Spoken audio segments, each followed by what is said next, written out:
Hey, welcome to the Social 333 podcast. I'm your host, Chris Bentley. Today, my guest is Chris Kanik.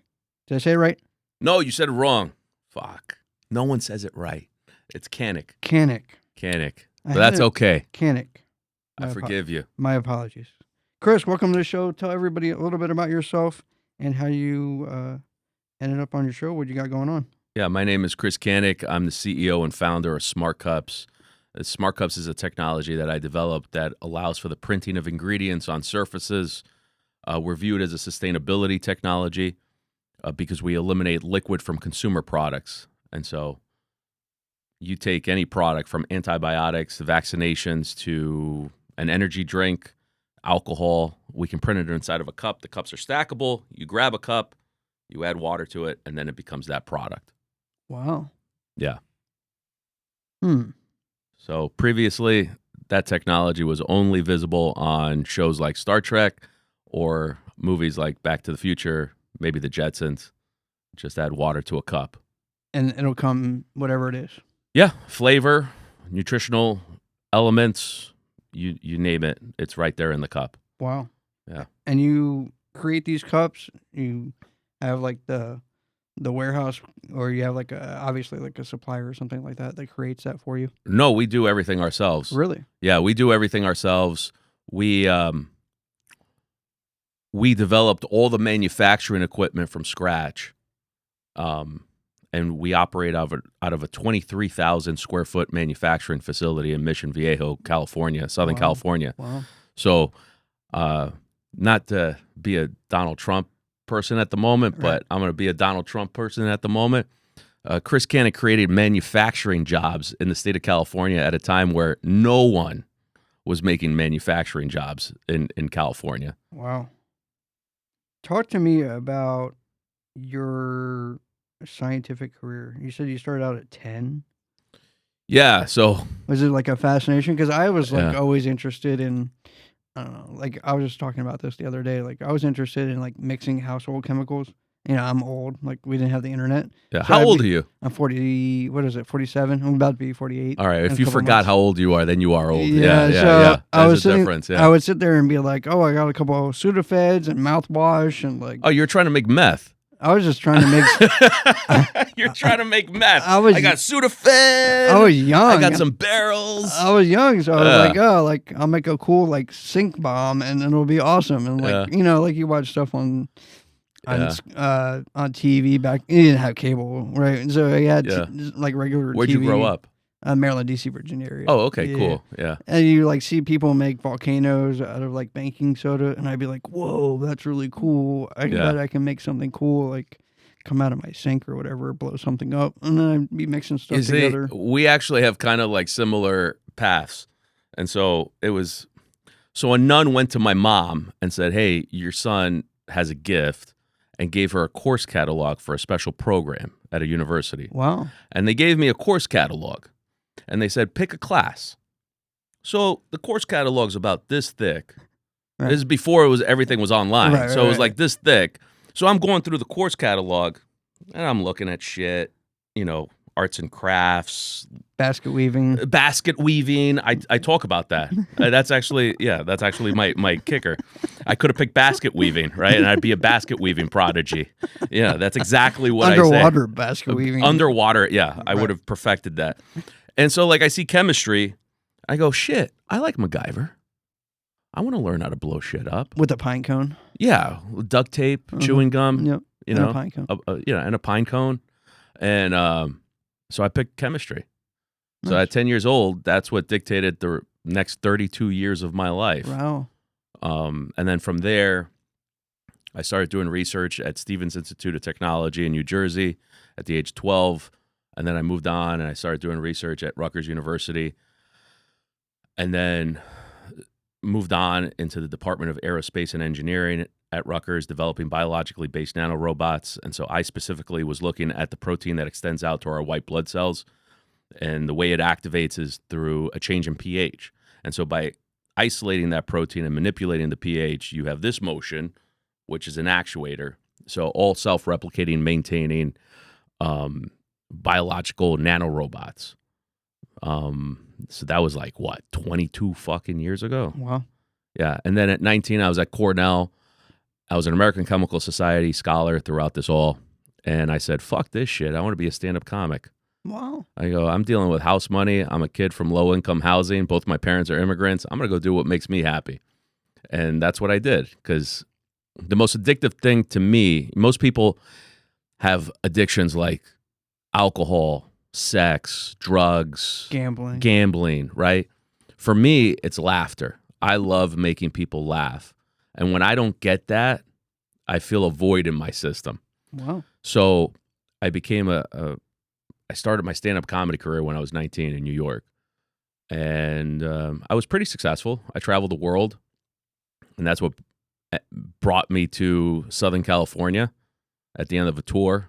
I did a nationwide tour and ended up in, of all places, a town called Ladera Ranch, which is the bubble of the bubble of the bubble.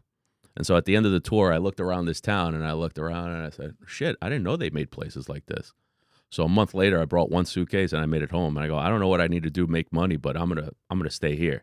Wow. I felt like a fucking Jefferson. I was coming on up, you know? And so that was when I was like 23, 24. And it's been my home ever since. Wow. Yeah. Huh. Comedy. I would have never thought that.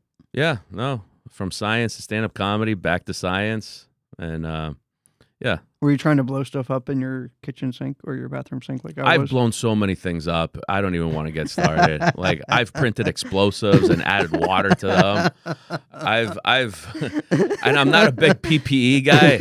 So kids at home, if you're wondering, be very, very careful, all right? Don't blow shit up. Talk to me a little bit about your company. Who would be like your most ideal clients? Or who's coming to you that's like, hey, like, I got to have your product? That's a great question. I think any company that's looking to eliminate the cost of shipping liquid would be a great client, great adopter of the technology. Cuts shipping costs, reduces storage and transportation requirements, unnecessary packaging, extends shelf life, eliminates refrigeration, and reduces carbon emissions. It seems like it would be used for like a lot of stuff, just. Yeah, you name it, I can print it. Mm-hmm. Everything from antibiotics all the way up to, sea monkeys. To snacks, to whatever. Yeah. Yeah. Yeah. You raise a lot of money. I'm sure it's like fully automated now. Yeah, we have a fully automated production system on our production floor that we designed, constructed, put together. It took about 4.5 years. It's patented. It took about 4.5 years and a little over $8 million to put together. And so now the job is really to commercialize the enterprise customers that we have and bring them out to market. And so, I brought some products with me today, but those products, you probably won't see a Smartcups branded product in the marketplace moving forward. What you'll see is other people's brands powered by Smartcups technology. Mm-hmm. So I was going to ask about that. Yeah. And so like moving forward, you'll probably see licensing, co-manufacturing, and that's really where we want to be, because we have applications in so many different categories and industries. It doesn't make sense for us to go compete and go do pharmaceuticals, go do nutraceuticals, go do food and beverage, go do personal hygiene.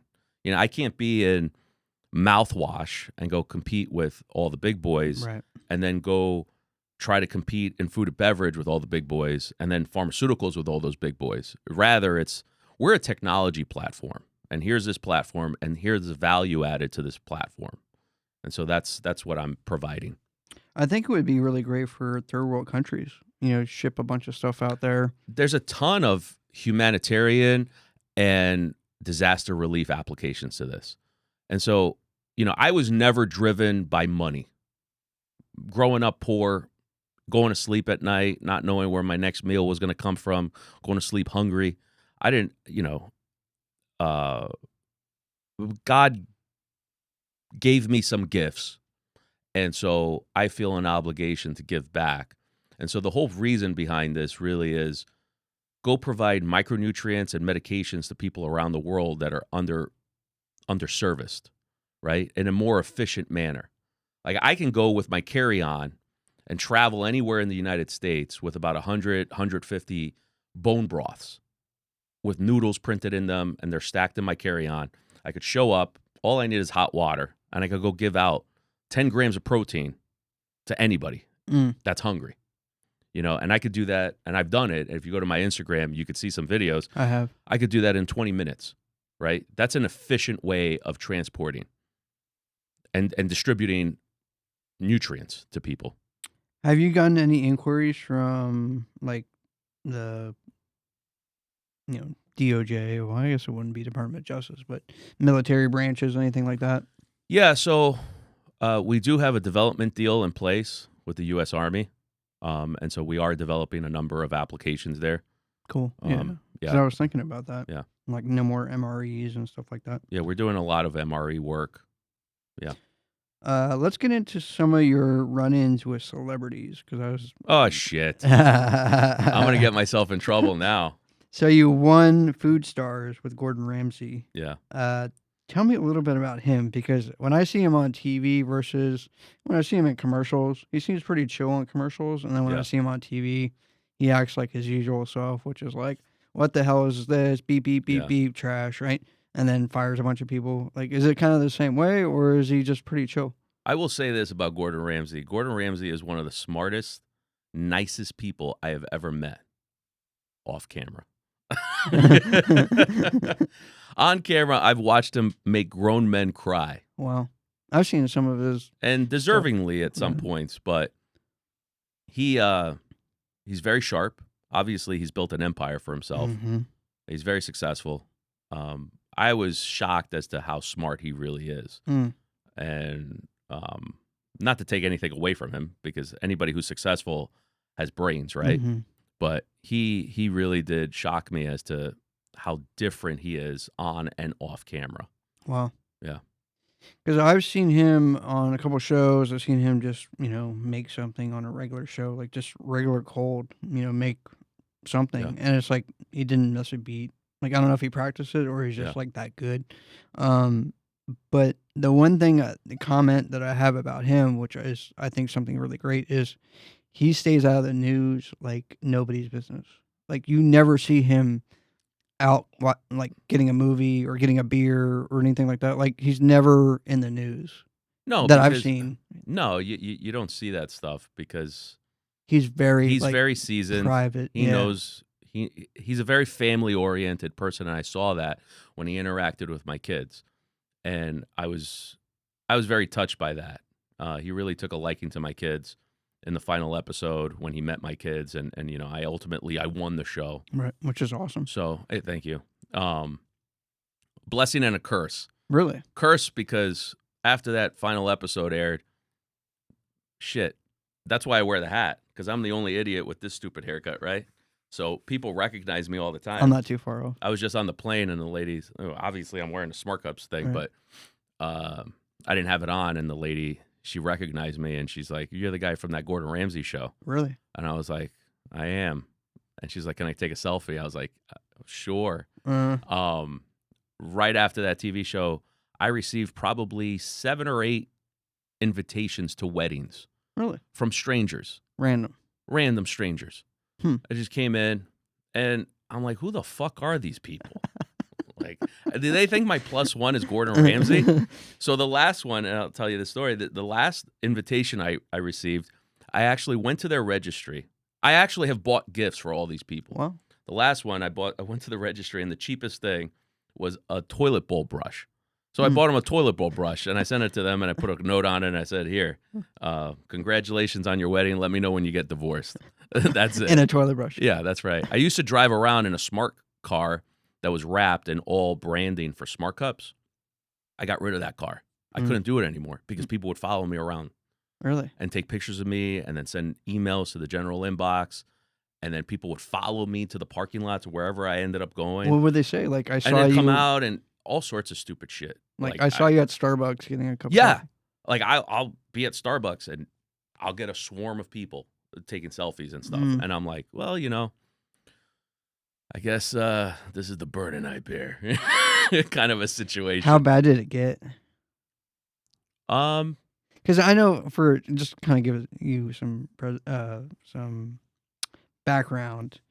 I think everybody, especially in the 20s to 25 era of age right now, Yeah. wants to be famous. And I wanted to be famous for a long time until fame kind of hit me.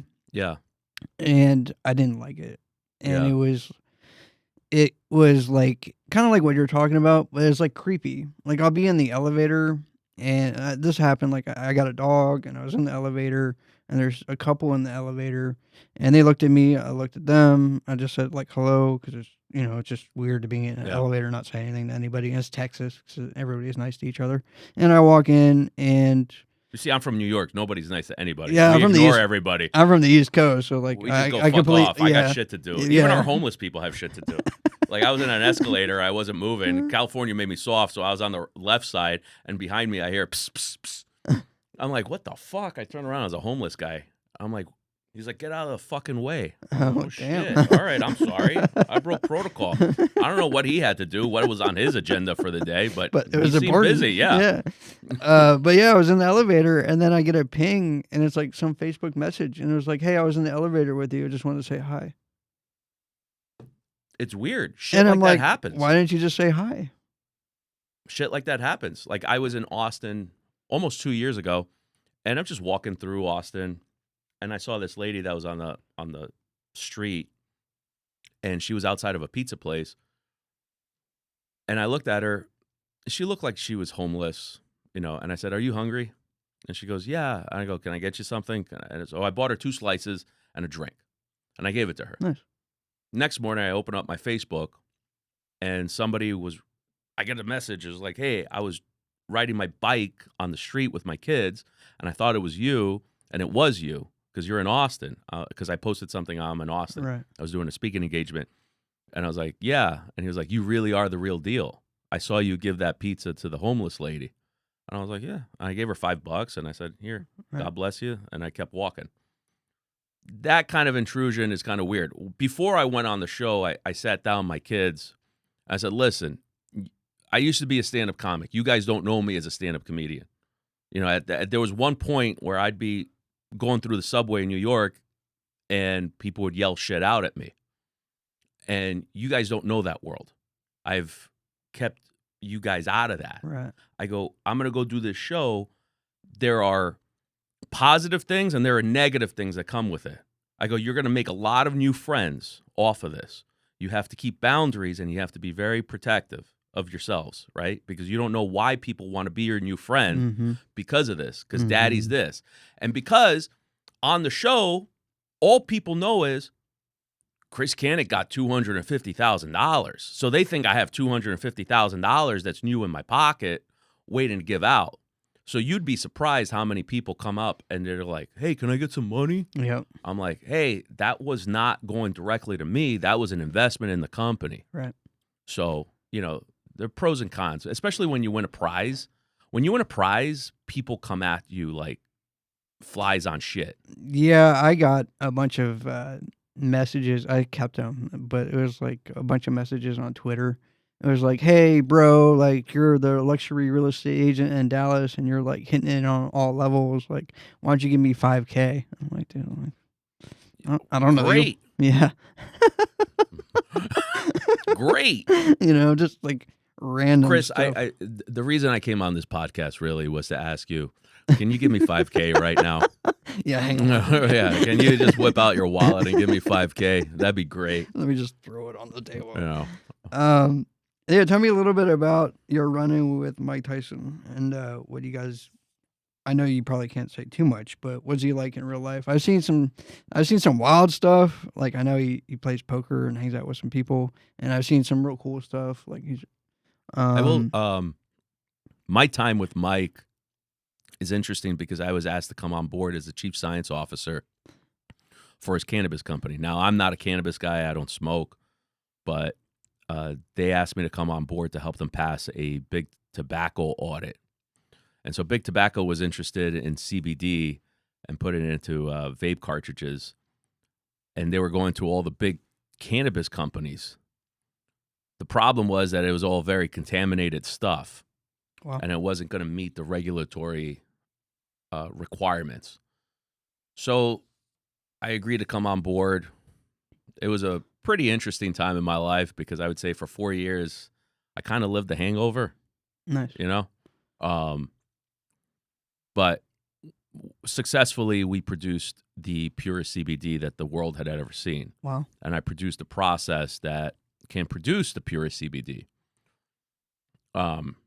We had FDA clinicals involved. It was validated by not just here in the United States, but also by the National Laboratory in the United Kingdom. But one interesting thing, Mike, I think he thought I was a child, maybe because I'm 5'4".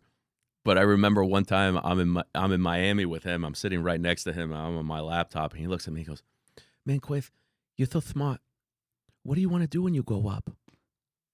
And I just looked at him, deadpan, not skipping a beat, and I go, "I just want to be in a room with Mike Tyson." And I go back to my laptop, and he looks at me. He goes, "Oh, Quith, you're doing it! You're doing it!" He was so excited, Right? like he just granted a Make-A-Wish for a sick kid. I have another story where we drove all the way up north in California for like 6-7 hours With him in the car. Yeah, I got in first, and then we went to go pick him up, and then we drove for like 6-7 hours. And we get out, he's got to pee. We stop at a 7-Eleven gas station. He gets out first. I'm the last one out because I'm in the back of the Escalade. And it was like they just called ICE. Everybody was like, "Oh yeah, Mike Tyson está aquí." And everyone's swarming to the bathroom looking for a picture with him, right? So I go in. I'm desensitized to all this shit already. So I'm getting my cup of coffee. And he's taking pictures with like 2 Mexican guys, like landscapers.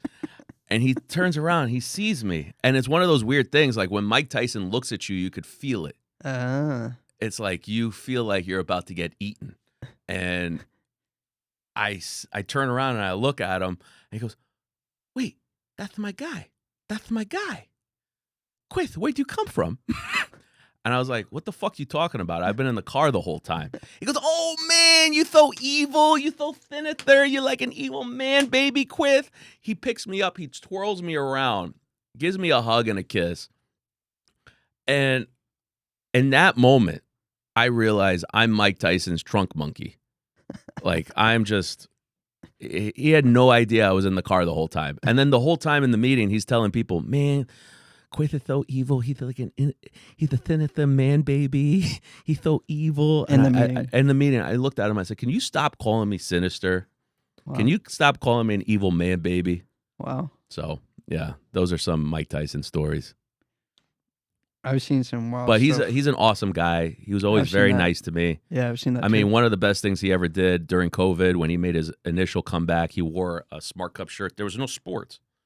And he wore a shirt during his training. It said Smartcups. And he said, "I'm back." That day, we got like 10, 20,000 emails. Wow. And I went to the office and I just went, "Listen." And everybody wanted a T-shirt. So I went into the office and I said, "Listen, we figure out how to make fucking T-shirts." Yeah. So I didn't choose to be in the T-shirt business, but we're selling T-shirts. I mean, I'm sure you got a ton of business out of that. Yeah, we got a lot of interest, a lot of interesting things that came out of that. Yeah. So Smartcups was named Time Best Invention, which is really cool. It was on the list. Yeah, it was on the list.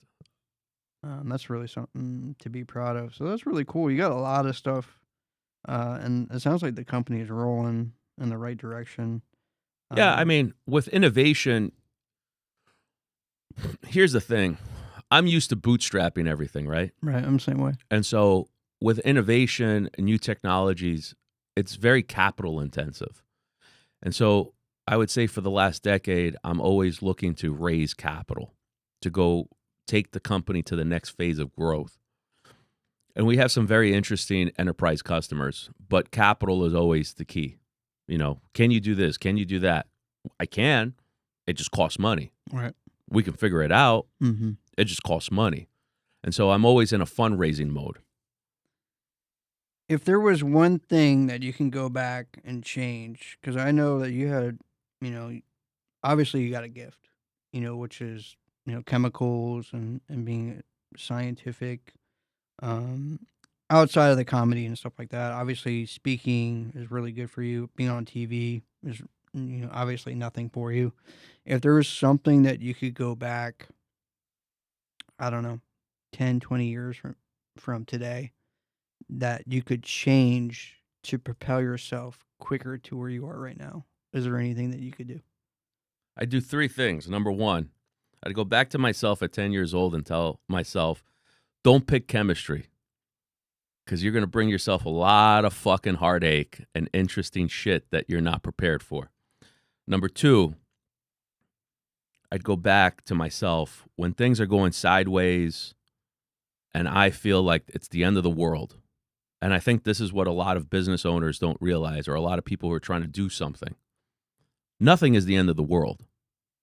It's just a failure is not the end. Right. It's just a learning experience. And so I would say that to my earlier self. And number three, I don't know, maybe I shouldn't have had that bagel at the airport. That's it. Chris, if somebody wanted to get in touch with you and learn more about Smartcups or any of your run-ins with celebrities, where would they find you? You can find me. I have an Instagram now, so you can find me, CEO Dad Life. I have 3 kids, and so they mean more to me than anything else I have on this planet. Or you can go to smartcups.com or Energy by Smartcups if you want to buy any of our products. Energy by Smartcups.com. We have 2 flavors of energy drinks. You just add water, and we have a cognition product, a focus shot. So you can go there. Awesome. Chris, I appreciate you being on the show and flying up. Yeah. Or I guess flying over. Yeah, flying over. Yeah, no problem. Yeah, thanks for having me. Awesome. I appreciate it.